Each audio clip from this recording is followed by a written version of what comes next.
Yes sir. Very good, आप always homework करते हो।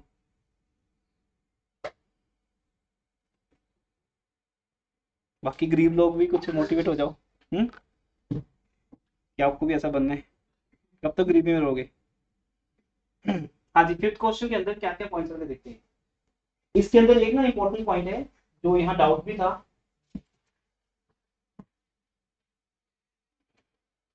कि इसमें ना दो सिक्योरिटीज भी हैं, फुली पेड और पार्टली पेड।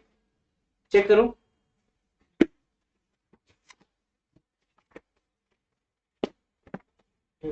मिल है ना?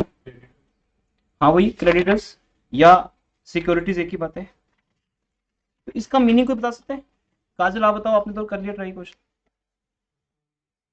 सर हुआ नहीं है। पर ट्राई किया है। यस। हाँ, हंस क्या रहे हो, ट्राई तो किया है। तुम लोग तो वैसे ही बैठे हो बिना ट्राई किए। ठीक है, इसका आंसर आ गया लेकिन इसने ट्राई नहीं किया। हम लोग रफली किया ना, वो पेयर वर्क कह रहा हूँ मैं। चलिए ठीक है, सबकी रिक्वायरमेंट एक साथ यहाँ पूरी हो जाएगी। तो नंबर वन, मैं फर्स्ट एसेट्स की बात कर रहा हूँ, मीन सीधी सी बात कराना ही पड़ेगा क्वेश्चन ना, बच नहीं सकते हम, टाइम नहीं बचा पाते। ठीक है, चलिए फिर से एक क्वेश्चन दोबारा कर लेते हैं, टाइम पास से सही। Statement fair of X limited as on जिस डेट को बन रहे हैं, सबसे पहले एसेट्स कौन सी आती हैं? ठीक है, तो स्पेशली करवा दिया अब इसको। Assets not specially pledged as per list A, जिसमें कैश इन हैंड सेम ही रहेगा, उसकी मार्केट वैल्यू में ढूंढना कभी भी कैश की और बैंक की सेम ही रहती है। डेटर्स में 10,000 पूरे आएंगे, लेकिन बाकी के जो डेटर्स है 7,000 उनका 50% आएगा। तो याद रखना, यहाँ से याद रखना बेटा, अब यहाँ ना आपको मैंने आज जो बुलाया है वो डेफिशिएंसी काउंट के लिए बुलाया है, और आज ये टॉपिक खत्म करके ही जाने अब हमें, क्योंकि जब हम नेक्स्ट क्लास में मिलेंगे वहां हम नेक्स्ट वाला टॉपिक स्टार्ट करेंगे जो एग्जाम में आता ही आता है, लिक्विडेटर्स फाइनल स्टेटमेंट। ये तो बस हम एक तरह से वैसे सीख रहे हैं नॉलेज के लिए। तो 10,000 प्लस 3,500 कितना हो गया? 13,500। तो यहाँ से एक बात याद आई, 50% तो आ जाएगा और 50% नहीं आएगा। तो मुझे एक रीजन मिल गया लॉस का, लॉस का पहला रीजन मिल गया, होता है ना बुरा वक्त स्टार्ट हो गया। तो वो एक बैड टाइम यहाँ से स्टार्ट हो गया कि हमारे डेटर्स 3,500 से क्या हो गए? बैड। 3,500 आगे जो आगे वो तो यहाँ आगे, जो नहीं आए वो कहाँ आएंगे? वो कहाँ आएंगे? डेफिशिएंसी अकाउंट में। थर्ड, बिल रिसीवेबल कितने की दिए? अब तो करो भाई, अब तो करवा रहा हूँ। ये तो फ्री फंड का मिल रहा है, इसमें तो पार्टिसिपेट करो। बिल रिसीव कितने के? हाँ 15,000, जबकि ये क्वेश्चन स्टूडेंट्स करके आते हैं हमेशा। शेयर्स इन ए लिमिटेड कितने दिए? मतलब आपने ये बताना है कि सर बुक वैल्यू ये है, एस्टिमेटेड ये है, ये बताना है आपने। तो कितना लॉस हुआ? जबकि इस 10,000 की जरूरत तो हमें आज अभी नहीं, यहाँ नहीं है। मैं एक नई बात स्टार्ट कर रहा हूँ आपके साथ, ठीक है जी। 3,500 का लॉस यहाँ हुआ था, क्योंकि डेफिशिएंसी अकाउंट में बातों बातों में समझा दूंगा, यहाँ हुआ था लॉस। और दूसरा, बिल रिसीवेबल कितनी वैल्यू थी? 15, और 15 नहीं है। ठीक है जी, आगे बढ़ो। स्टॉक इन ट्रेड कितने का है? है ना, सिंपल सी बातें हैं ना। तो बुक वैल्यू 50, एस्टिमेट वैल्यू 40, तो लॉस के प्रॉफिट, लॉस कितने का? अब लॉस को हम ऐसा करें माइनस लिख दें एक बार पहचान के लिए, लॉस लॉस लिखने में तो टाइम वेस्ट होगा, ये हटा देते हैं यहाँ से लॉस वर्ड। लो जी ठीक है, आगे बढ़ते हैं। अब बन गया सिस्टम कि यहाँ लॉस 3500 का, यहाँ 10 का, और यहाँ 10 का। आगे बढ़ो, मशीनरी एंड टूल्स कितने के हैं? बुक वैल्यू 30,000 का लॉस, देखो। नेक्स्ट, लैंड ब्रीडिंग, को लाउड बोलो फिर माइक में आपकी साउंड भी रिकॉर्ड होगी। 150 की बुक वैल्यू है, 40,000, सॉरी 40,000 की। हाँ, आप भी यूट्यूब पे फेमस, आपकी वॉइस पे फेमस हो जाएगी, यू कैन से। स्टूडेंट्स देखा करेंगे आगे आपके जूनियर्स, ये किसकी साउंड है, कौन इंटेलिजेंट स्टूडेंट है। मैं आप बताता हूँ, ये विवोर है, तो इसका फ़ोन नंबर शेयर कर देंगे आपके साथ। हाँ जी, हाँ जी, आगे बढ़ते हैं। तो ये बच्चा फेमस हो जाएगा हमारा यूट्यूब पे। इन सबको ऐड कर देते हैं, कर दिया ऐड। कितना हो गया 173,500। इसको क्या बोलते हैं, list A, assets not specially pledged as per list A, हमें इतना पैसा मिल गया, मिल जाएगा। दूसरा आते हैं assets specially pledged as per list B. वहां एक डाउट है बताओ क्या डाउट, मैं नेम भूल गया। हाँ, तो आपका जो डाउट है वो यहाँ पे यही है, ध्यान से देखो क्या डाउट है। यहाँ आपके पास पार्टली और फुली, ये दो तरह के क्रेडिटर्स दिए हैं, तो इनके पास सिक्योरिटी कितने की है ये बताओ।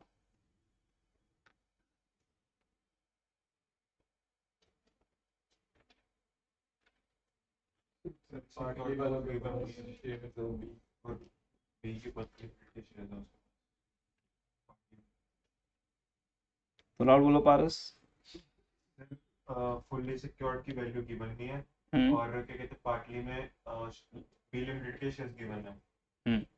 कितने के हैं, 10,000 की एस्टिमेटेड वैल्यू है। हाँ देखो इधर, अब इसका मतलब हम क्या पहचाना बेटा यहाँ पे, कि जो बी, यहाँ सुनो पहले मेरी बात, जो बी लिमिटेड के शेयर्स हैं वो हमने किसी एक ऐसे क्रेडिटर को दिए हैं जो पार्टली सिक्योर है, क्योंकि हमने उसको कितने रुपए देने हैं 20,000, और जबकि वो जो शेयर्स की मार्केट वैल्यू इस टाइम चल रही है वो कितनी है 10। मेरा मतलब फेस वैल्यू से नहीं है, एस्टिमेटेड रियलाइजेबल वैल्यू से है, ठीक है।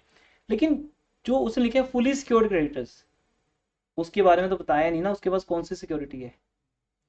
पार्टली वालों के पास तो शेयर्स इन बी लिमिटेड है, और एक शेयर्स इन ए लिमिटेड भी हमारे पास, वो तो हमारे पास ही है। वो कहाँ आ गए, एसेट्स नोट स्पेशली प्लेस्ड में आ गए। लेकिन जो दूसरी सिक्योरिटी है 30 को 30, ये कैसे पता चला हमें, पुलिस सिक्योर्ड है। पुलिस सिक्योर्ड का मीनिंग क्या होगा कि एटलीस्ट अगर मान लो मैंने तेरे से 10,000 फीस लेनी है, तो मैं ये मान सकता हूँ कि तेरा मोबाइल 10,000 वाला तो है, तो मैं तभी क्या हूँ फुली सिक्योर्ड। और उसे 10 का नहीं, ये तो 15-20 हजार का बिक जाएगा, मैं तो चलो वो छोड़, 10 का तो बिकेगा ना, मेरे को तसल्ली तो है ना कि मेरे पास जो तेरा मोबाइल पड़ा है वो 10 का तो है, क्योंकि मैंने तेरे से कितने पे लेने हैं 10,000।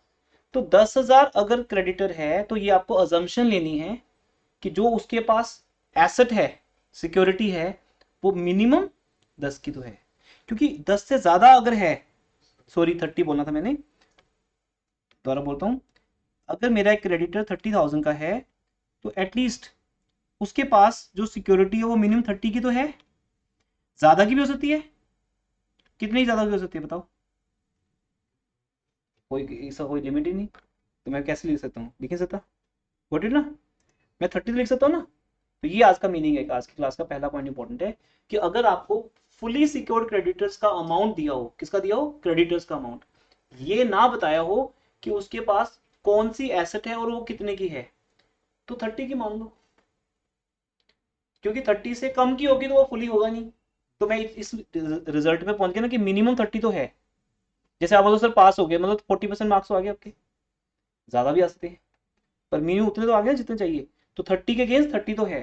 पर दूसरा है उस एसेट का नाम क्या है, वो भी बताया नहीं हुआ, तुम कुछ भी लिख दो वैल्यू सिक्योरिटी, बस कॉमन नाम, कॉमन नाम है इसका, जैसे स्टूडेंट एक कॉमन नाम हो सकता है, तो ऐसी एसेट का नाम क्या है, वैल्यू ऑफ सिक्योरिटी, ठीक है जी। तो shares in B limited proper एक नाम बताया हुआ है और उसकी प्रॉपर वैल्यू भी बताई हुई है, क्योंकि पार्टली सिक्योर में तो वैल्यू बतानी पड़ेगी, क्योंकि तभी पता चलेगा डेफिशिएंसी कितनी आई है। और डेफिशिएंसी को बोलेंगे बाय बाय, कहाँ मिलेंगे, लिस्ट ई में, जहाँ सब बेचारे लोग होते हैं, ये भी वहां चला जाएगा 10,000 से, तो हम उसको लिख देंगे डेफिशिएंसी रैंकिंग एज अनसिक्योर्ड। और सरप्लस कुछ है ही नहीं, क्योंकि हमने 30 का 30 मान लिया, अब बताया होता 30 का 35 तो वो अलग बात थी, लेकिन हम तो 30 का 30 मान लेंगे। दूसरा, हम एक वैल्यू सिक्योरिटी अपनी तरफ से एज्यूम कर लेंगे कि कोई ना कोई सिक्योरिटी तो होगी। ये क्या हो सकती है बेटा, कोई भी एसेट हो सकती है, एनी एसेट, उस एसेट का नाम कुछ भी हो सकता है।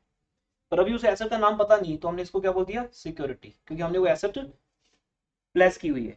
तो जस्ट लाइक ए सिक्योरिटी, कि आप बोलते हो सर मेरा मोबाइल एज ए सिक्योरिटी रख लो, मैं बाद में आपकी फीस दे दूंगा, तो वो आपका मोबाइल क्या बन गया, सिक्योरिटी, एक्चुअल नाम उसका मोबाइल है। गॉट इट, चले आगे, ठीक है जी। अब उसके बाद समरी ऑफ ग्रॉस एसेट बनती है, अब समझाने की जरूरत नहीं है। 30 + 10 कितना हो गया, 40, जो दोनों में से मिनिमम होती है वो ले लो।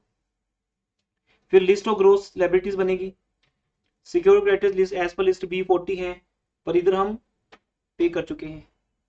फिर preferential creditors as per list C है, इनको यहाँ पे कर दो।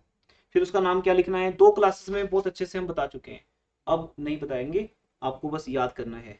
उसके बाद लिस्ट डी, लिस्ट डी में कौन आते हैं, floating charge, debenture holders having floating charge, जैसे secure debenture holders secured by floating charge या हैविंग फ्लोटिंग चार्ज, एक आधा वर्ड तुम चेंज कर भी दोगे तो चलेगा, कोई दिक्कत नहीं।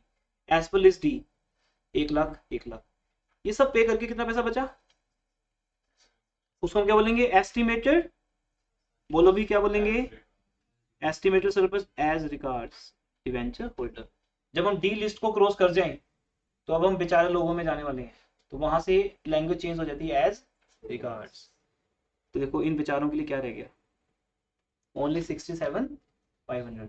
और आपको पता है सबसे पहले उन बेचारों में कौन आगे खड़ा होगा, जिसको लिस्ट बी में से ऊपर से फेंका है, जो नीचे सबसे पहले वही मिलेगा, वो है वही पार्टली सिक्योर्ड, जिसका नाम आपको पता है कैसे लिखते हैं, unsecured creditors as per list E के अंदर सबसे पहले कौन आएगा,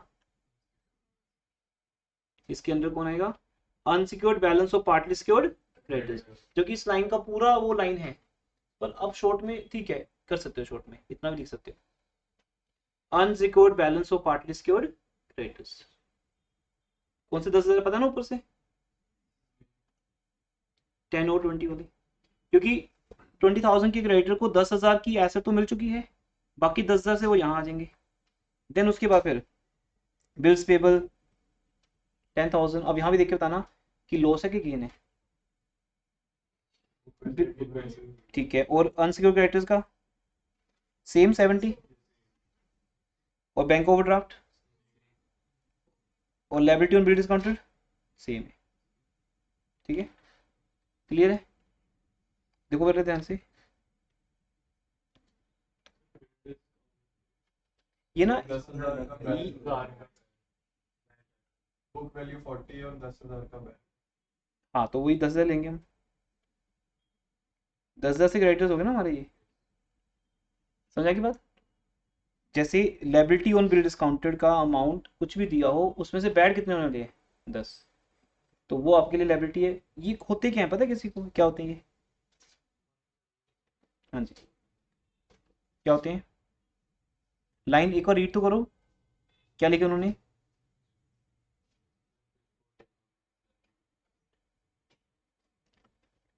बिल डिस्काउंटेड, पहले इसको अंडरलाइन करो, बिल डिस्काउंटेड का मीनिंग क्या है, बिल डिस्काउंटेड का मीनिंग,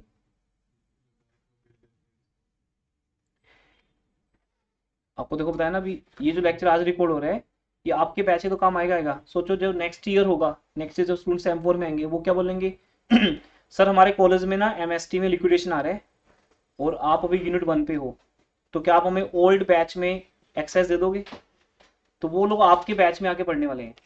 तो ये जो हम रिकॉर्ड कर रहे हैं समझो आपके लिए भी कर रहे हैं और आपके जूनियर्स के लिए भी कर रहे हैं। नेक्स्ट ईयर जो इस टाइम जो अभी सेम 2 में है वो आपकी साउंड सुनने वाला है, ठीक है, तो आप उनके सीनियर हो, तो बताओ, अब तो मोटिवेशन मिल गई, साउंड रिकॉर्ड करो अपनी अपने नेम के साथ कि सर मैं इस कॉलेज का ये स्टूडेंट हूँ और मैं बताऊंगा बिल डिस्काउंटेड का मीनिंग क्या है। हाँ जी कौन बताएगा, कैश करा दिया, कैश करा लिया था नहीं, हाँ चलो कैश तो आ गया, बैंक में आ गया, चलो वारस की बात ठीक है, लेकिन उसका आगे मीनिंग क्या है कि जिनको हमने बैंक में डिस्काउंट करवाया था ये कह के कि हमारे डेटर्स पेमेंट दे देंगे, बैंक को हम क्या बोल देते हैं कि आप हमें दे दो पैसा, हमारे डेटर्स बहुत बढ़िया हैं, बहुत सिंसियर हैं, वो आपको पैसा दे देंगे। लेकिन बाद में जब बैंक जाता है मांगने तो डेटर देते नहीं पैसा, बोलते कौन सा पैसा, कंपनी तो बंद होगी, अब हमने देना पैसा, तो वो क्या कर देते हैं, डिसओनर। पर सब लोग ऐसे नहीं होते, इसलिए एक ही बंदा ऐसा है जिसने कितने देने हमें, 10,000।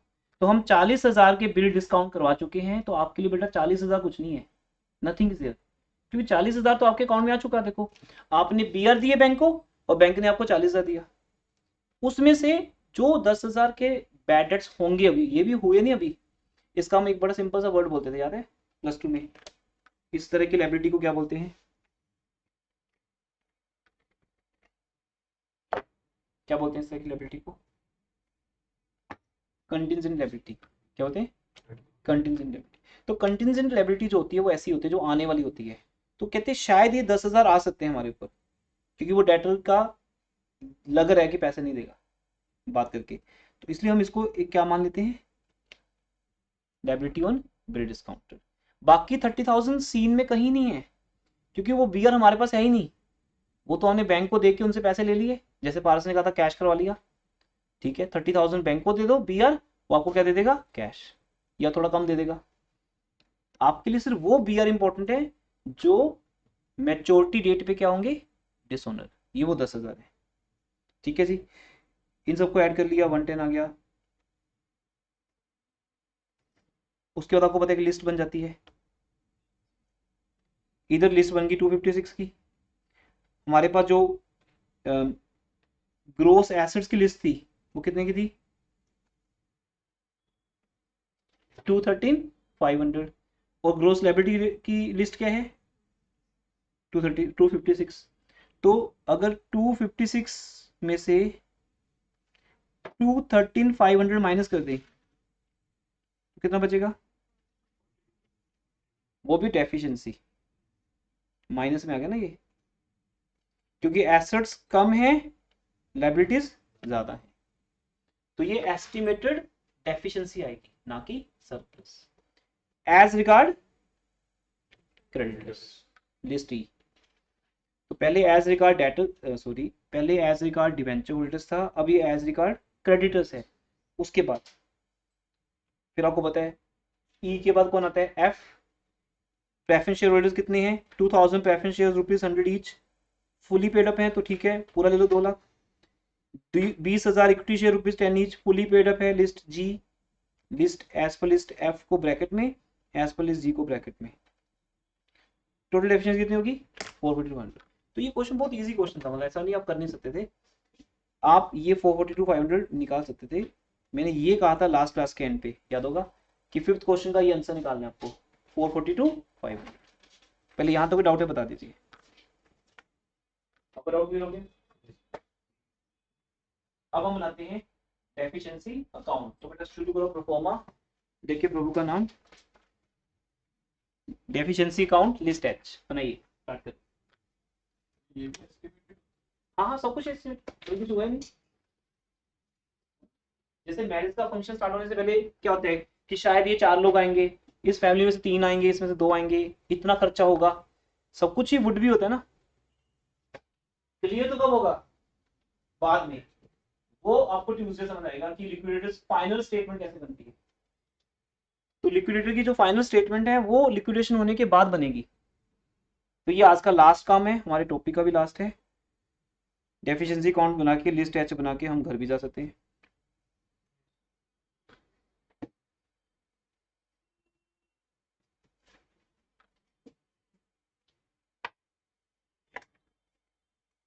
मुझे आपसे ये एक्सपेक्टेड था, किसी ने नहीं कहा, इट में you all are motivated now to start the next topic, liquidator's final statement. इतने स्टूडेंट्स कभी मिलते हैं,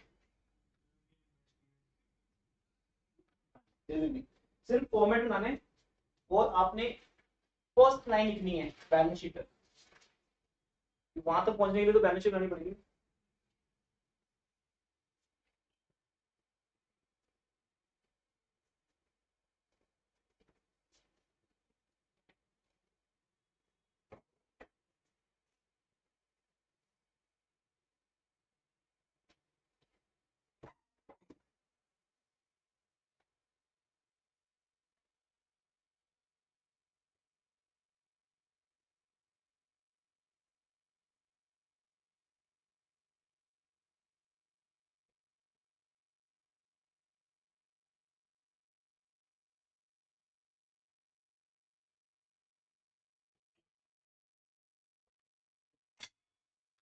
बन गया।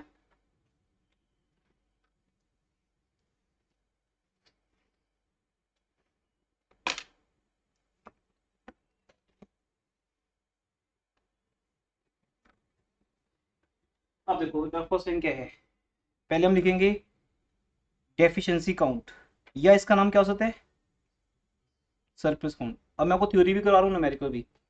थ्योरी में भी आता है कि सरप्लस या डेफिशिएंसी काउंट को एक्सप्लेन करो 5 मार्क्स में, या 15 मार्क्स की थ्योरी में इसको साथ में लिख देते हैं कि इसको भी एक्सप्लेन करो। अब क्योंकि हमारे क्वेश्चन में डेफिशिएंसी आई है ना, तो हम कौन सा काउंट लेंगे, डेफिशिएंसी काउंट लेंगे, और वो एज पर लिस्ट एच, जो कि रिजल्ट होता है, एच फॉर रिजल्ट रिजल्ट, तो एज पर लिस्ट एच हो गया। सबसे पहली लाइन क्या होनी चाहिए, कौन सी ऐसी आइटम्स हैं, सुनो ध्यान से, कौन सी ऐसी आइटम्स हैं जो डेफिशिएंसी को कंट्रीब्यूट करती हैं। ठीक है, जैसे जब आपको फीवर होता है तो डॉक्टर क्या बोलता है कि ये चीजें नहीं खानी, इससे आपका फीवर बढ़ेगा, और ये चीजें खानी है पक्का मेडिसिन, इससे आपका फीवर कम होगा। ये 2 बातें सिखा के भेजता है डॉक्टर। चाहे हमें पता ही होता है कि ये नहीं खाना, उनकी एक डायलॉग फिक्स होता है कि फ्राइड नहीं खाना, खट्टा नहीं खाना, लाइक दैट है ना, और मेडिसिन टाइम पे खानी है, वो गार्गल करने हैं, तो वो दोनों बातें बोल देते हैं। ये अब आपकी मर्जी है, फीवर बढ़ाना है या कम करना है, उस हिसाब से रिएक्ट करने। बराबर होता है कि एमएसटी तक तो फीवर होना ही चाहिए ताकि हमें इसे मेडिकल सर्टिफिकेट मिल जाए, एमएसटी ना देने का, तो फिर आप जानबूझ के ही चीट और फ्राइड चीजें खाओगे, फीवर बढ़ता जाएगा, इतनी बुरी हालत में पहुंच जाओगे, एडमिट होना पड़ेगा। कॉलेज बोलेगा कोई बात नहीं, एमएसटी तो छोड़ दे, छोटी बात है, पहले तो ठीक हो जा। ठीक है जी, एक तो ये पॉइंट समझ आ गया, आइटम्स कंट्रीब्यूटिंग फीवर। दूसरा, फीवर मींस डेफिशिएंसी, डेफिशिएंसी तो है हमारे अंदर तभी फीवर हो रहा है बार बार। दूसरा, आइटम्स रिड्यूसिंग फीवर, डेफिशिएंसी। तो एक समझदार इंसान तो हमेशा फीवर कम करने की कोशिश करेगा। ठीक है जी, चलिए, आइटम्स कंट्रीब्यूटिंग टू डेफिशिएंसी, और दूसरा हेडिंग क्या रहेगा, जो है ही नहीं यहाँ पे, ये किसी स्टूडेंट का क्वेश्चन लगता है, दूसरा पॉइंट ही नहीं है यहाँ, आइटम्स रिड्यूसिंग डेफिशिएंसी, पर होता है कई बार। इसका मतलब इस क्वेश्चन में कहीं भी गेन नहीं हुआ, पूरा टाइम चल रहा है, पूरा वक्त चल रहा है, हर जगह लॉस ही लॉस हो रहा है, एक भी एसेट का वैल्यू बढ़ा ही नहीं, जहां देखो बैड डेट्स हो रहे हैं। समझे मेरी बात। लेकिन स्टार्टिंग में क्या है पहले वो देखना पड़ेगा। स्टार्टिंग बोले तो लिक्विडेशन स्टार्ट होने से पहले हमारी बैलेंस शीट क्या शो कर रही है, तो जहां ये अकाउंट बनाना है वहां ये स्टार्टिंग पॉइंट हमें चाहिए। इसलिए 99.99% ये आता ही नहीं एग्जाम में, क्योंकि अगर हमने पहले वो बनाया सारा, उसके बाद इसके लिए तो मार्क्स नहीं बचे, और फिर ये बनाने के लिए एक नीचे और बनाना पड़ेगा, बैलेंस शीट। ट्रायल बैलेंस लिखो या क्या लिखो, balance sheet. Means trial balance form में बना सकते हो आप इसको, डेबिट क्रेडिट और बैलेंस शीट फॉर्म में भी। तो अब बनाते हैं, मतलब आप चाहे कॉपी करो या ऐसे देखो, आपकी मर्जी है। देखो, balance sheet of X limited, जिसमें यहाँ लायबिलिटी साइड होती है, बट ये एक बहुत ही रफ बैलेंस शीट है, रफ ट्रायल बैलेंस है। आप इसको लायबिलिटीज लिखो या क्रेडिट बैलेंस लिखो, एक ही बात है। आप एसेट्स लिखो या डेबिट लिखो, एक ही बात है। आप पूरे क्वेश्चन को 2 पार्ट में डिवाइड कर दो। देखो, डेबिट डेबिट क्या है, क्रेडिट क्रेडिट क्या है, देखो। और ये सारा का सारा अकाउंट किस पे बनना है, बुक वैल्यू पे, और ये वर्किंग नोट है, जैसे मर्जी बना लो। चेक करो बेटा, डेबिट में क्या होता है, एसेट्स, तो मैं आपको +1 के अंदर लेके जा रहा हूँ, ट्रायल बैलेंस चैप्टर होता है।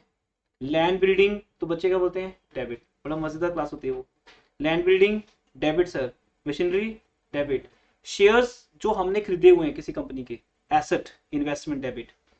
अच्छा, ये याद रखना, हमने assumption ली थी, याद है ना, कि एक और एसेट है जिसका नाम मुझे पता नहीं, पर मुझे इतना पता है कि मेरी एक एसेट किसके पास पड़ी है, क्रेडिटर के पास, जिसको मैंने कितने देने हैं, 30,000। वो कितने की है मुझे पता नहीं, तो 30,000 की मान लो, क्योंकि वो क्रेडिटर कहता है मैं फुली सिक्योर्ड हूँ, उसके फेस पे भी टेंशन देखी नहीं, तो वो क्या मानता अपने आप को, फुली सिक्योर्ड, कहता मैं कभी बेचारा बन नहीं सकता, मैं तो फुली रहूंगा। तो इट मीन 30,000 की एक और एसेट है जो तुम्हें याद से लिखनी है, value of that asset held by fully secured creditors, that asset जिसका नाम उन्होंने रखा है, क्यूट सा नेम क्या रखा है, सिक्योरिटी, क्योंकि जब किसी के पास होती है तो सिक्योरिटी बन जाती है। फिर बी आर क्वेश्चन में गिवन है, बुक डेट सारे लेने अब यहाँ पे, क्योंकि हम तो बुक वैल्यू की बात कर रहे हैं ना, उसमें से क्या आएगा क्या नहीं आएगा बाद की बात है। गुड डेटर्स, डाउटफुल, बैड, है तो डेटर ही हमारे। बेटा ये तो मैं सोच रहा हूँ कि तुम्हारी फीस नहीं आएगी, ठीक है ना, कि वो डाउटफुल है या बैड, तो मैं सोच रहा हूँ ना, आगे तो बता देगा कि डाउटफुल थी या बैड थी या गुड थी। ये सब एस्टिमेशन है जो हम ऊपर बना रहे हैं कि 7,000 का 50% बैड, बाकी गुड। लेकिन बुक वैल्यू क्या बता रही है कि तीनों ही हमारे डेटर्स हैं और अभी तीनों इक्वली गुड है, जिनको हम कैटेगरी वाइज देख रहे हैं कि ये तो अच्छे लोग हैं, ये तो डाउटफुल हैं, ये है ही बैड, पर तीनों की वैल्यू लिख दो। Next, stock in trade, cash in hand, कोई सीक्वेंस नहीं, कोई कैटेगरी नहीं, कोई करंट एसेट फिक्स, कुछ नहीं, रफ है ये बिल्कुल। बस मुझे अपने डेबिट्स अलग चाहिए, क्रेडिट्स अलग, share capital, equity, preference, reserves and surplus अगर कोई हैं तो, फिर डिवेंचर्स, फुली सिक्योर्ड क्रेडिटर्स, वही 30 वाले, ये देखो 30 इधर भी है 30 इधर भी है, बाय चांस लिखना भूल गए तो भूल भी जाओ, कोई बात नहीं, तो दोनों तरफ ही आना है। पर प्रेजेंटेशन वाइज थोड़ा गलत हो जाएगा कि आप अपने क्रेडिटर्स को ही नहीं लिख रहे, कितनी बड़ी बात है, और उन क्रेडिटर्स के पास क्या पड़ी आपकी, एसेट, ठीक है। तो जो मोबाइल मेरे पास पड़ा है आपका, उसको याद रखना, वो भी आपकी एसेट है, और फीस को भी याद रखना, फीस दे जाना, मोबाइल ले जाना, गुड है ना, एग्जाम्पल याद है ना। तो फीस लायबिलिटी है, मोबाइल एसेट है, और अभी फिलहाल दोनों को बराबर मान लो, क्योंकि हमें अमाउंट गिवन नहीं थी कि मोबाइल कितने का है, ठीक है जी, ओके हो गया ये भी। आगे चलते हैं, पार्टली सिक्योर्ड 20,000 के हैं, प्रेफरेंशियल 6 के, बिल्स पेबल 10 के, अनसिक्योर्ड 70 के, बैंक ओवरड्राफ्ट 10 का। याद है मैंने यहाँ पे वो नहीं लिखा, बिल डिस्काउंटेड, ये लिखा नहीं मैंने, सॉरी इधर आना था शायद, क्यों नहीं लिखा मैंने, क्योंकि ये कंटीजेंट लायबिलिटी है, कंटीजेंट लायबिलिटी तो बैलेंस शीट में होती ही नहीं, ये तो बाहर है ना, हमारे बिजनेस में नहीं है। मींस मैं 40,000 के बीआर बैंक को दे चुका हूँ और वहां से बैंक बैलेंस ले चुका हूँ, अब वो एसेट मेरी नहीं है, सिर्फ मुझे ये लग रहा है कि बैंक का फोन जरूर आएगा कि आपका एक डेटा तो भाग गया, उससे पैसे नहीं हुए, वो भी लिक्विडेशन के टाइम समझ आएगा,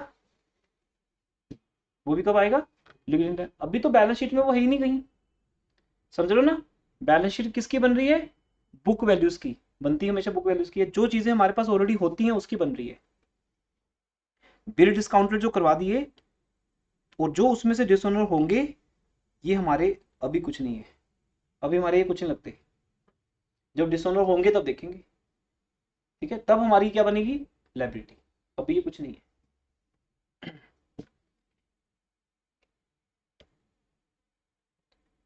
अब आपकी लायबिलिटी साइड ज्यादा है, क्रेडिट से ज्यादा है,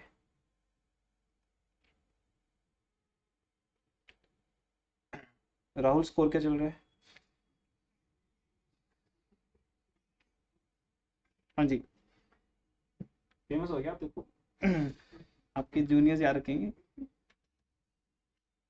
कि राहुल भैया कौन है, हमें स्कोर पूछिए हमसे, अपडेट रहते हैं पूरे ऑलवेज। हाँ जी, क्रेडिट में से क्या मैनेज करने हैं, डेबिट। देख लो अभी ये लेक्चर तकरीबन नेक्स्ट ईयर पीयू के हर कॉलेज वाले स्टूडेंट देखने वाले हैं, कोई एसडी का होगा, कोई डीएवी का, तो जिनका नेम दिया जाता है वो फेमस रहते हैं। Credit minus debit, balance figure आ गई, हाँ जी, हाँ जी, कितना आ गई बैलेंस फिगर, 258। तो कल भी पूछा था मैंने, ये डेफिशिएंसी वाली बैलेंस फिगर है कि सरप्लस वाली, क्यों, क्योंकि लायबिलिटीज आर, जिसको बोलते हैं इंसॉल्वेंसी, क्या बोलते हैं, कंपनी पहले इंसॉल्वेंट है, मतलब लिक्विडेशन स्टार्ट करने से पहले ही एक अकाउंटेंट कहता है सर ऐसा है, लिक्विडेशन तो करेगा लिक्विडेटर, पर मैं इस कंपनी का अकाउंटेंट हूँ, 15 साल से कंपनी हूँ, मैं पहले बता देता हूँ ये कंपनी इंसॉल्वेंट कंपनी है, इसकी पहले क्या आ रही है, डेफिशिएंसी। जब तुम लिक्विडेशन शुरू करोगे लिस्ट एच में 258 तो सबसे ऊपर लिखे जाएंगे, बोले जब भी नाम आएगा तुम्हारा नाम सबसे ऊपर आएगा, तो सबसे पहले 258 सबसे पहले आएंगे, फिर और डेफिशिएंसी के रीजन बनेंगे, क्योंकि जब तुम लिक्विडेशन करने जाओगे पता चलेगा ये डेटर तो बैड हो गया, ये प्लांट मशीनरी तो 10,000 की रहेगी। गॉट इट, मेरे पॉइंट समझ गए? तो ये 258 पहले आपको पता होना चाहिए। हाँ, अगर ये 258 ना आता, बैलेंस शीट आपकी हमेशा इक्वल आती है, आपको पता ही है, तो ठीक है, स्टार्टिंग में कोई डेफिशिएंसी नहीं है, अभी सब ठीक चल रहा है, ऑल इज वेल। अब लिक्विडेशन के टाइम कुछ भी हो सकता है, सरप्लस भी हो सकता है, और पर अब मुझे पक्का हो गया कि डेफिशिएंसी आने वाली है या बहुत कुछ अच्छा होने वाला है, तो जाके क्या होगा, सरप्लस। होता ना कि सर ये बहुत कुछ मैजिक हो जाए तो फिर तो पक्का पास हो जाएंगे, नहीं तो लग नहीं रहा, बिल्कुल भी चांसेस नहीं है ना? तो यही बात है ना, क्योंकि आपको एग्जाम से पहले ही डेफिशिएंसी पता है ना बात, समझ बात? हमें लिक्विडेशन करने से पहले ही डेफिशिएंसी पता है अपनी, कि मैं पहले ही नेगेटिव में चल रहा हूँ, ये तो बहुत बड़ा पॉजिटिव आएगा जब, तब जाके मैं पॉजिटिव में कन्वर्ट होऊंगा। और वो कब कैसे आएगा, लैंड ब्रीडिंग की वैल्यू बढ़ेगी, डेटर्स बोलेंगे भाई ज्यादा पैसे ले जा तब जाके गेन होगा, ऐसा कोई गेन हुआ नहीं, आपको पता है इस क्वेश्चन में सब कुछ बुरा ही हुआ आपके साथ, हर चीज की वैल्यू कम ही हुई है पैसेज की, तो इसलिए 258 प्लस समथिंग मिलके क्या बनेगा, 442। जब समझाने पे आती है बातें तो बहुत इजी हो जाती है चीजें, दूर से टफ है लिक्विडेशन, अंदर जाके एक एक पॉइंट को समझें तो बहुत इजी है, और 50 मार्क्स का क्वेश्चन जब आता है तो फिर करना पड़ेगा आपको इसमें से। लो जी, पहला पॉइंट सब लोग लिख सकते हैं, ए आइटम्स कंट्रीब्यूटिंग टू डेफिशिएंसी, ये हेडिंग है हमारा, जिसमें पहला पॉइंट ही हमने अपनी बैलेंस शीट से उठा लिया, एक्सेस ऑफ किसका ज्यादा है, लायबिलिटीज का, excess of liabilities and capital over the assets, बोले तो deficiency, right? Capital plus liability is more than asset is equal to deficiency. तो सबसे पहली डेफिशिएंसी यही है हमारे पास। किस डेट को, 1 जनवरी, न्यू बुक्स में क्या डेट है, 2020, ठीक है, ओके। और ये हमने वर्किंग नंबर 2 बनाया है, ठीक है, नीचे बैलेंस शीट बनाई है ना, वर्किंग नंबर 2 उसका मेंशन आ गया आगे। अब इस लाइन को याद करना है आपने, ये तो पहला पॉइंट था जो बैलेंस शीट से आ रहा था, जो हमारी डेफिशिएंसी को कंट्रीब्यूट कर रहे हैं। दूसरा, और जितने भी लॉसेस हुए हैं, losses other than trading losses, क्योंकि ट्रेडिंग लॉस में यहां से नजर आ गया।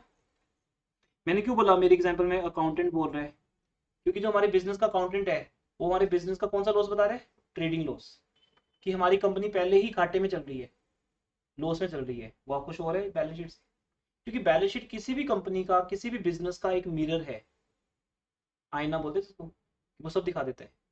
तो बैलेंस शीट वो मिरर है जो बता देगा कि आप कैसे हो, आपका स्टेटस कैसा है, आपकी लायबिलिटी ज्यादा है कि एसेट ज्यादा है, आप पहले से डेफिशिएंसी में हो या सरप्लस में। अगर अब उल्टा होता बेटा, अगर एसेट्स ज्यादा होती किससे, लायबिलिटी से, तो हम बोलते हैं सरप्लस आ गया, उसको बोलते हैं रिजर्व्स एंड सरप्लस, सिंपल है। तो हर बिजनेस के पास क्या होते हैं, रिजर्व्स एंड सरप्लस। मेरी इंस्टीट्यूट की एसेट ज्यादा है, लायबिलिटीज कम है, वही मेरे प्रॉफिट्स है, रिजर्व्स एंड सरप्लस। तो मैं तो घाटे में नहीं हूँ, क्लियर ना? अगर मैं घाटे में हूँ तो मेरी एसेट्स कम है, लायबिलिटीज ज्यादा है, तो एक पोजीशन तो हमारी बैलेंस शीट पक्का बताएगी। ये कोइंसिडेंस की बात है कि ना डेफिशिएंसी ना सरप्लस, वो अलग बात है। क्लियर हो गया? क्योंकि आज थ्योरी और न्यूमेरिकल दोनों चल रहे हैं, आपको पक्का कर देना है, और नेक्स्ट क्लास से इस टॉपिक पे बात नहीं होगी। तो इसलिए अब हम बोलेंगे losses other than trading losses, now written off, जिनके लिए पहले प्रोविजन नहीं बनी हुई, अब बनानी है। जैसे वो वाला बिल डिस्काउंटेड विद बैंक 10,000 का पहले प्रोविजन नहीं बना ना, अब बनाना है। तो कुछ लॉसेस वो, हाँ जी बेटा सुनो ध्यान से, कुछ लॉसेस वो जो अब राइट ऑफ करने हैं या जिनकी अब प्रोविजन बनानी है, provision for doubtful debts, provision for taxation, या प्रोविजन फॉर बिल डिस्काउंटेड। तो सिंपल ये लिखना है आपको, ये एक लाइन लिख के बस उसके बाद तो लिख शुरू कर दो, bill discounted likely to be dishonoured 10,000 के, बाकी 30 की बात नहीं करनी, वो 30 कहीं नहीं है, ना आपकी एसेट है ना आपको कुछ करना है उसका, आपको सिर्फ वो 10,000 लेके आने यहाँ जो पे नहीं होंगे। हमारा डेटर पे नहीं करेगा बैंक को और बैंक भागा हुआ हमारे पास आएगा। दूसरा, डेटर्स की कितनी वैल्यू कम हुई थी, याद है ना, 3500 तो एक हुई थी, दूसरी 6000 क्या थी, बैड। ये तो पूरे ही मुकर गए ना पैसे, पता ना। मैंने डेटर बोला कि भी फिर चलो थोड़ा बहुत दे दो, कहते तो कौन से पैसे, कौन हो तुम, हुआ यू, भूल जाओ, वो कुछ नहीं मिलेगा। ठीक है, ऐसे एक डेटर तो बिल्कुल ही बैठ देता है, दूसरे कुछ लोग ऐसे होते हैं, बोलते हैं सर चलो थोड़ा बहुत दे देंगे आपको, कुछ तो देंगे। एक डेटर डाउटफुल है और एक बैड है, टोटल लॉस कितना होगा 9500। फिर शेयर्स इन ए लिमिटेड की वैल्यू 10,000 कम हुई थी, शेयर्स इन बी लिमिटेड की वैल्यू 5,000 कम हुई थी, वो सबको पता है वो। लैंड बिल्डिंग की वैल्यू 1,10,000 कम हुई थी, स्टॉक इन ट्रेड की 10,000, मशीनरी की 30,000, ये ऊपर मैं बता भी चुका हूँ, तभी उस टाइम बता रहा था। इन सबको ऐड कर लो 184,500, तो आपका टोटल बुरा वक्त आपके सामने आ चुका है। ठीक है, आज तो आपके लिए क्वेश्चन सिर्फ एक एग्जाम में क्वेश्चन आएगा या नहीं आएगा उस वे में इंपॉर्टेंट है, मैंने बोल दिया नहीं आता तो आप थोड़ा केयरलेस रहेंगे, लेकिन आगे जब बढ़ोगे तुम फ्यूचर में तो लिक्विडेशन एक एज ए इंपॉर्टेंट चैप्टर माना जाएगा आपके लिए, जहां नॉलेज मैटर करेगी। कि जब आपको 442 समझ आ गई क्या है, तो आपने क्या बोला, इस 442 के दो पार्ट्स हैं, एक मेरा ट्रेडिंग लॉस कितने का 258 का, और एक मेरा लिक्विडेशन के अंदर जो मुझे लॉस नजर आ रहा है कि अगर मैं कंपनी बंद करने गया तो मेरे ये लॉस होंगे। तो कई बार ये देख के ना कंपनी डिसीजन चेंज कर देती है, ठीक ना। जैसे होता है कि अगर आज घूमने गए मौसम खराब है चलो रहने देते हैं, फंस जाएंगे कहीं जाके, तो हम अपना डिसीजन चेंज कर लेते हैं, ये देखिए कि मौसम खराब हो सकता है, वेदर रिपोर्ट देख ली हमने, तो ऐसे ही अब हमने अपनी ये वेदर रिपोर्ट देख ली कि अगर तुम लिक्विडेशन में जाओगे तो 4 लाख समथिंग का क्या होगा, लॉस होगा, कोशिश करो कंपनी बचा ले। मैंने ये वर्ड्स बोला, इसका रीजन है, क्या बोला मैंने अभी, कोशिश करो कंपनी बचा लो। कंपनी पता कैसे बचती है,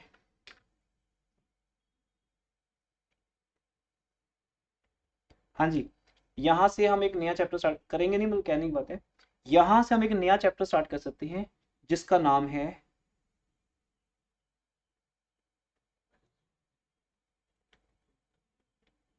इंटरनल, सिलेबस का कुछ तो याद होगा ही, इस नाम से एक चैप्टर आपके पास,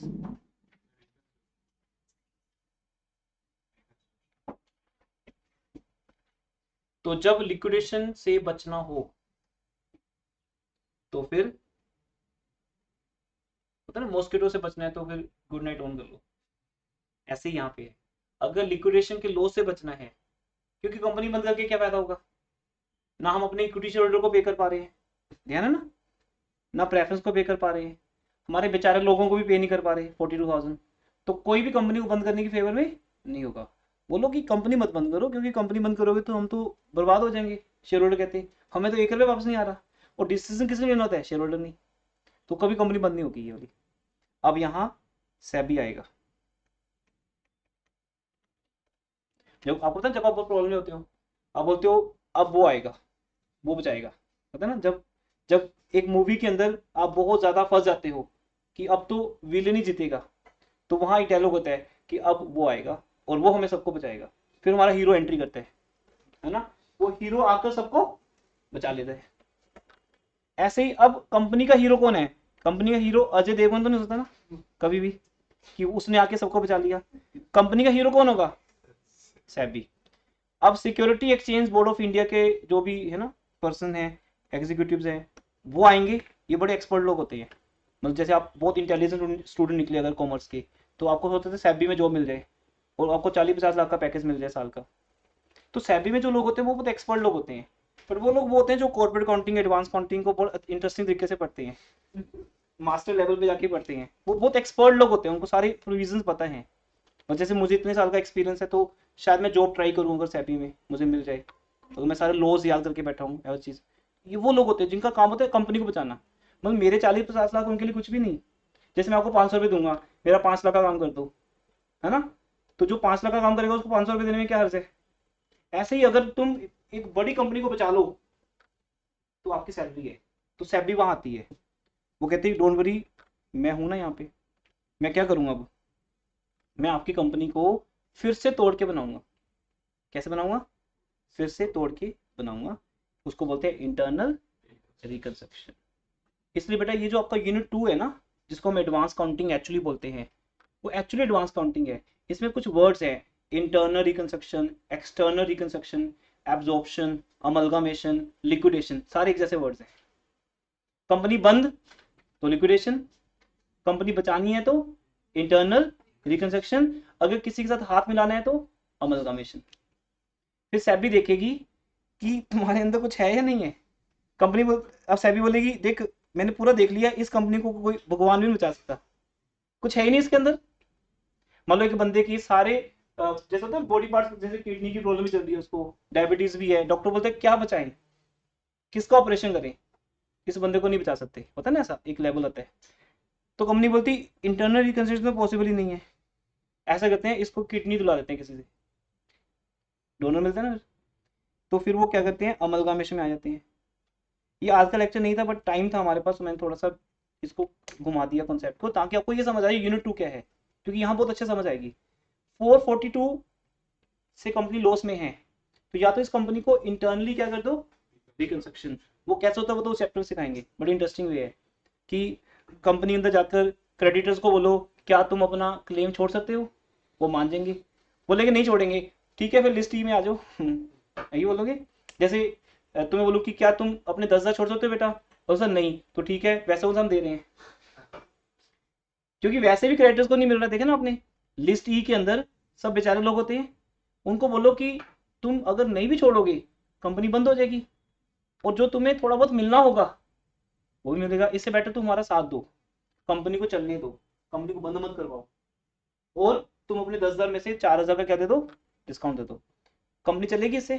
क्योंकि कंपनी को जब देखो कंपनी की अभी क्या प्रॉब्लम है, लायबिलिटी ज्यादा ना, तो अगर हर लायबिलिटी अपना क्या बोल दे, कम कर दे आपका, कि इक्विटी शेयर होल्डर बोलेंगे ठीक है 2 लाख है ना हमारे, 1 लाख हमने छोड़ दिए, प्रेफरेंस शेयर होल्डर बोलेंगे हमने भी 1 लाख छोड़ दिए, डिवेंचर होल्डर हमने 50 छोड़ दिए, तो आपके वो कितने 2 लाख समथिंग थे, वो कम हो जाएंगे, कंपनी फिर से खड़ी हो जाएगी। ये हमारी लाइफ में भी होता है बेटा, जब आप बहुत ज़्यादा लॉस में होते हो ना, तो आपके जो फ्रेंड्स होते हैं, नेबर्स होते हैं, फैमिली मेम्बर्स, वो सब बुआ जी मामा जी सब आ जाते हैं, फिर बोलते हैं ठीक है मैं तेरा साथ देता हूँ, सबने 1-1 लाख रुपए दे दिया तेरे को, तो तुमसे स्टैंड हो गई। That is called internal reconstruction. Liquidation तो सबसे लास्ट स्टेप है, नहीं? कि मेरा कुछ नहीं हो सकता मैं तो जा रहा हूँ बस, that is called liquidation, company बंद हो जाएगी। अदरवाइज क्या होती है, इंटरनल रिकंस्ट्रक्शन, जहां कंपनी को अंदर से चेंज किया जाता है, शेयर कैपिटल कम कर दो, क्रेडिटर्स कम कर दो, एसेट्स की जो वैल्यू कम होगी उसको राइट ऑफ मतलब करके एक नई बना देते हैं, जिसको बोलते हैं इंटरनल। हमारे घर का इंटीरियर चेंज हो रहा है, तोड़ मरोड़ के नई चीज बना रहे हैं, तो वो है इंटरनल। उसमें बाहर वालों को कुछ नहीं चलता, हमारे घर में जब इंटीरियर चेंज होता है नेबर को पता नहीं चलता हमने सोफा कहाँ से निकाल के कहाँ रख लिया, पर हम ईजी हो गया अब। तो इंटरनल रिकंस्ट्रक्शन जब होती है तो शेयर होल्डर्स को पता है क्योंकि वो अपने हैं, लेकिन बाहर वालों को नहीं पता। लेकिन जब लिक्विडेशन होती है, जब घर टूटता है, तो जब घर टूटता है तो बात दूर तक जाती है, दैट इज कॉल्ड लिक्विडेशन। तो लिक्विडेशन कंपनी बंद, इंटरनल में कंपनी को बचाया जाता है। लेकिन जब उम्मीद ना हो कि इस कंपनी को दम ही नहीं है, तो उस कंपनी का साथ किसी और को मिल जाता है, तो बोलते हैं ए तू खरीद ले बी को, तो ए बी को क्या कर देता है, एब्जॉर्ब। या हम बोलते हैं ए और बी को मिलाकर एक बना दो, ए बी बना दो, क्या बोलते हैं वो, अमलगामेशन। तो 3 चैप्टर्स बैक टू बैक हैं, लिक्विडेशन, इंटरनल रिकंस्ट्रक्शन एंड अमलगामेशन। ये 3 चैप्टर समझो एक ही पार्ट के 3 है, तभी इन तीनों में डिफरेंस आता है एग्जाम में, डिस्टिंग बिटवीन दीज 3। ठीक है। फिर चैप्टर जो नेक्स्ट है होल्डिंग, वो अलग ही चीज है, वो तो अलग है। गॉट इट ना? ठीक है जी। तो फायदा होता है ना बेटा, जैसे एक इंस्टीट्यूट 50,000 की मिल रही है, खरीद लूंगा मैं, हाँ सस्ती मिल रही है। वैसे वो इंस्टीट्यूट 10 लाख की थी कभी, पंचकुला में एक इंस्टीट्यूट बंद हो रही है, मेरे को वो ऑफर दे रहे हैं कि सर आप हमें बस 50 दे दो, हम बाहर आप अंदर, आप आ जाओ आपकी इंस्टीट्यूट होगी, तो ठीक है फिर 50 लगा के इंस्टीट्यूट मिलती है, सब कुछ मिल गया, लगा लगाया सब कुछ मिल गया। तो बड़ी कंपनी छोटी कंपनी को खरीदती है, वो तभी खरीदेंगी जब वो लॉस में होंगी। जो कोई प्रॉफिट में वो तो नखरे करेगा। एक इंस्टीट्यूट बहुत चल रही है उसको मैं पहुंच जाऊँ, मैं तेरे को खरीदने हैं, बोले तेरी हैसियत क्या है, तू हमें क्या खरीदेगा, चल खरीदने ला 2 करोड़ ला, खरीद लोगे? कॉलोनी में तो वैसे मजाक करते हैं ऐसे ही मैंने नाम सुन किया था आपका, खरीदना थोड़ी है मैंने आपको। लेकिन अब जब वो लॉस में है वो खुद आपके पास आएंगे कि सर प्लीज हमारी कंपनी खरीद लो, हमें तो यहाँ से निकलना है। तो बड़ी कंपनीज छोटी कंपनीज को खरीदती हैं, तो बड़ी मछली छोटी मछलियों को खा जाती है, क्योंकि उसका राज चलेगा तभी। तो ऐसे छोटे छोटे इंस्टीट्यूशन को अगर मैं खरीदता जाऊँ तो सब मैं ही रह जाऊंगा हर जगह, सब जगह मेरे बोर्ड्स लगते जाएंगे, ये होता है।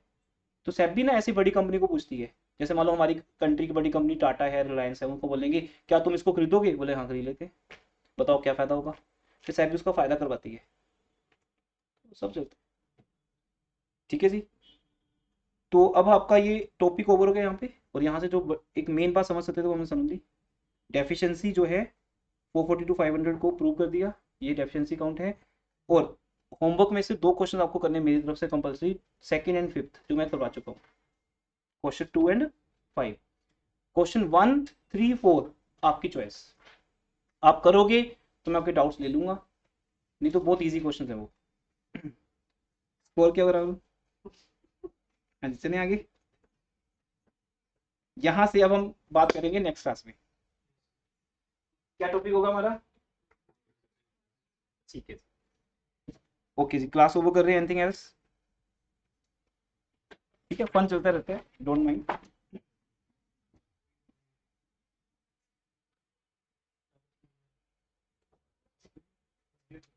Thank you. ओके, वेलकम बेटा।